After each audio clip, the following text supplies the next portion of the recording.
কি কলে পইড়াই আমার জান্না পুষে যারে পিঠা চোরা রে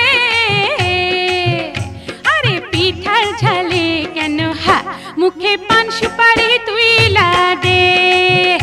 আরে কেমন তোমার বাহাদুরি খবর গেছি পাইয়া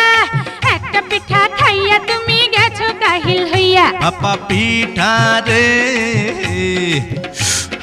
তোরে খাইতে গিয়া আমার মুখটা জইলা গেছে রে